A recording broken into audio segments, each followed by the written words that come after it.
পশ্চিমবঙ্গে আজ আমরা এমন একটা পরিস্থিতির মধ্যে দিয়ে যাচ্ছি যেখানে আমরা আজ 2025 সালে এসে বলতে পারি 2011 সালে তৃণমূলের সরকার তৈরি হওয়ার পর এখনও অবধি একটিও রিক্রুটমেন্ট প্রসেস, একটিও নিয়োগ প্রক্রিয়া অন্ততপক্ষে স্কুলের ক্ষেত্রে সঠিকভাবে সম্পন্ন হয়নি।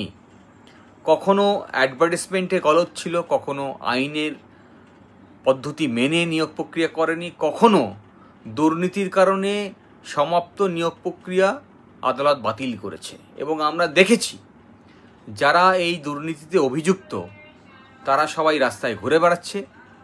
কয়েকটি নেতামন্ত্রী মাত্র গ্রেপ্তার হয়েছে, বেশিরভাগ অপরাধী গ্রেপ্তার হয়নি। যে স্কুল সার্ভিস কমিশন এই দুর্নীতি করেছে তার আধিকারিকরা সবাই বহাল তবিয়তে সেই স্কুল সার্ভিস কমিশনেই আছেন। আর নিরপরাধী এই শিক্ষকগণ তারা এতদিনের পরিশ্রমের ফলে তারা যে চাকরি আদায় করেছিল নিজের যোগ্যতার ভিত্তিতে, যা তাদের ছাত্র জীবনের বাসনা ছিল, লক্ষ্য ছিল, সেই চাকরি আজ হারিয়েছে বিনা অপরাধে। তাহলে যারা একদিকে যারা অপরাধী তারা রাস্তায় ঘুরে বেড়াচ্ছে, আর নিরপরাধী শিক্ষক তারা রাস্তায় প্রতিবাদ করতে বসেছে। আজকেই শুনছিলাম একজন শিক্ষিকা রাস্তায় প্রতিবাদ করতে গিয়ে বলছেন তার হাজব্যান্ড এবং তারা দুজনেই চাকরি হারিয়েছেন এবং তার 4 বছরের সন্তানকে বাড়িতে রেখে সে রাস্তায় প্রতিবাদ করতে নেমেছে। তার ব্যাংক লোন, আগামী ভবিষ্যৎ কিভাবে চলবে জানে না। এই পরিস্থিতিতে আমরা দেখলাম একটা নতুন নোটিফিকেশন এসছে, নতুন নিয়োগ প্রক্রিয়া, যেখানে সকলকে ইনভাইট করা হচ্ছে, সমস্ত বেকার ছেলেদের যারা যোগ্য, যাদের নির্দিষ্ট কোয়ালিফিকেশন আছে। এখন এই নোটিফিকেশনের শুরুতেই যদি আমরা দেখবেন যে উল্লেখ করা আছে হাইকোর্টের ডিভিশন বেঞ্চ এবং সুপ্রিম কোর্টের নির্দেশের কথা। যদি হাইকোর্টের ডিভিশন বেঞ্চ এবং সুপ্রিম কোর্টের নির্দেশ মেনেই এই অ্যাডভার্টাইজমেন্ট করতে হতো, তাহলে এই নিয়োগ প্রক্রিয়া রাখতে হতো 2016 সালে যারা পার্টিসিপেট করেছিলেন তাদের মধ্যে। নতুন কোনো প্রার্থীকে তারা যুক্ত করতে পারে না। আর সেই সময়কার যে ভ্যাকেন্সি ছিল সেই ভ্যাকেন্সির এগেনস্টেই এই নিয়োগ প্রক্রিয়া চালু করতে হতো। কিন্তু আমরা দেখেছি যে এখানে সকলকে ইনভাইট করা হয়েছে, তার মানে হচ্ছে এই আদালতের নির্দেশকে অমান্য করেই এই নোটিফিকেশান জারি করা হয়েছে। ফলে সেই কারণেই এই নোটিফিকেশান বাতিল হতে পারে। অনেক ছেলে মেয়ে যারা এই সময়কালে লেখাপড়া শিখে নিজেদেরকে যোগ্য করে তুলেছে, তারা আবার টাকা দিয়ে আবার একবার ধোঁকা খেতে পারে। দ্বিতীয়ত, নতুন রুলস আবার নিয়ে আসা হয়েছে। আগে রুলসের অ্যামেন্ডমেন্ট করা হচ্ছে, সংশোধনী নিয়ে আসা হয়েছে, এবং ইন্টারভিউ এবং অন্যান্য টিচিং স্কিলের উপরে যে মার্কস রাখা হয়েছে তা অনেকটাই ইন্টারভিউয়ারের উপরে নির্ভর করবে। একই দিকে একাডেমিক এবং রিটেন টেস্টের উপরে গুরুত্ব কম দেওয়া হয়েছে। এই কথা বুঝে নিতে অসুবিধা নেই। যারা আগে ঘুর পথে এই দুর্নীতি করেছে তারা আরও একবার দুর্নীতির রাস্তাকে সহজ করার জন্যে এই ধরনের রুলসকে নিয়ে আসছে।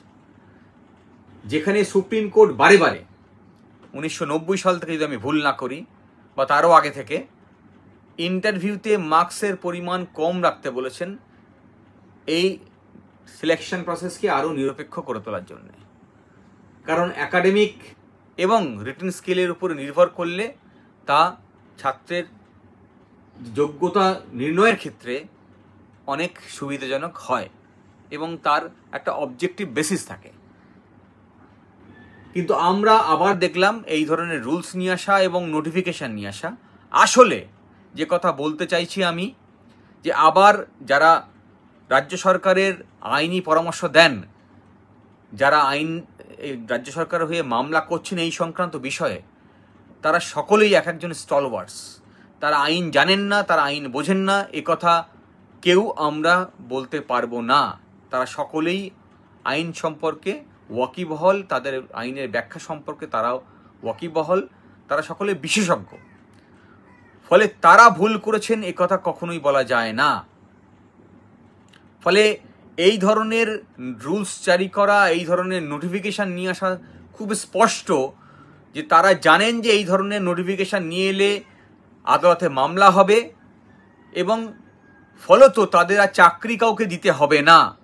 মূল লক্ষ্য হচ্ছে কাউকে চাকরি না দেওয়া। মূল লক্ষ্য হচ্ছে সরকারের যে অর্থভাণ্ডার আছে সেই অর্থভাণ্ডারকে বিপথে পরিচালনা করা।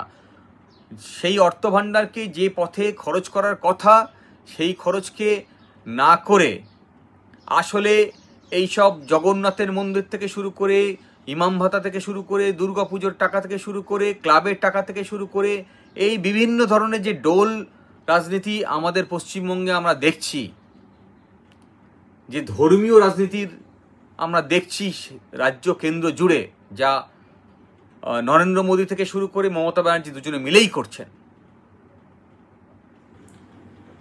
সেই রাজনীতিকে আরও আগে বাড়িয়ে দেওয়া, আর যে রাজনীতি আমাদের সংবিধান বলেছে সকলের জন্য কাজ, সকলের জন্য শিক্ষা, যে স্কিম ইন্ট্রোডিউস করার কথা রাষ্ট্র ব্যবস্থা দায়িত্ব থাকা প্রতিটি নির্বাচিত সরকারের, তা থেকে তারা সকলেই বিরত আছেন। 2011 সাল থেকে 2025 সাল পর্যন্ত এখনো পর্যন্ত একটাও নিয়োগ প্রক্রিয়া ত্রুটিহীনভাবে সম্পন্ন হয়নি। প্রতিটি নিয়োগ প্রক্রিয়া নিয়ে, সেটা কলেজ হতে পারে, সেটা স্কুল হতে পারে, সেটা গ্রুপ ডি হতে পারে, সেটা পিএসসি মাধ্যম দিয়ে হতে পারে, নিয়ে আদালতে মামলা চলছে। স্কুল সার্ভিস কমিশন বাতিল হয়েছে, প্রাইমারি নিয়ে মামলা চলছে, কলেজ সার্ভিস কমিশন নিয়ে মামলা চলছে। এই পরিস্থিতির মধ্যে আমরা সবাই যাচ্ছি। আমি এই ভিডিও বার্তার মধ্যে দিয়ে সকলকে আবেদন করছি, আপনারা সকলে সচেতন হন। আপনারা কোনো ত্রুটিপূর্ণ সিদ্ধান্তের শিকার হবেন না। আপনারা সকলে সংবিধানের রাজনীতিকে যাতে আমরা আগিয়ে নিয়ে যেতে পারি, যাতে আমাদের স্বীকৃত সাংবিধানিক অধিকারকে আমরা রক্ষা করতে পারি, যে সংবিধান আমরা স্বাধীনতা সংগ্রামীদের এই স্যাক্রিফাইসের মধ্যে দিয়ে পেয়েছি, সেই সংবিধানকে রক্ষা করা আমাদের সকলের দায়। তাই সেই সংবিধানকে রক্ষা করতে গেলে, সেই সাংবিধানিক অধিকারকে রক্ষা করতে গেলে আমাদের সকলকে এক জায়গায় হতে হবে। ওরা চায় ধর্ম, জাতি, ভাষার ভিত্তিতে আমাদেরকে বিভেদ তৈরি করতে আমাদের মধ্যে।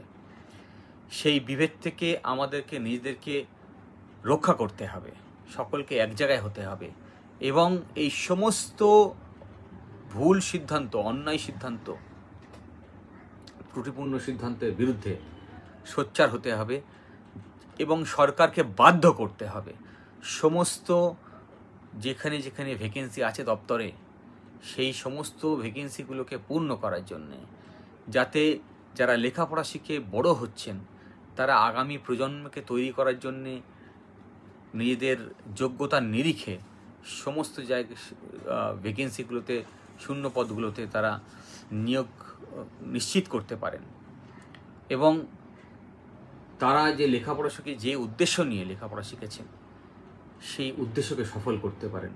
এ লড়াই কারোর একার হতে পারে না, এ লড়াই সমস্ত জাতির, সমস্ত ভাষার মানুষের, সমস্ত পশ্চিমবঙ্গবাসীকে, সমস্ত দেশবাসীকে একসঙ্গে লড়তে হবে, এই আবেদন রেখে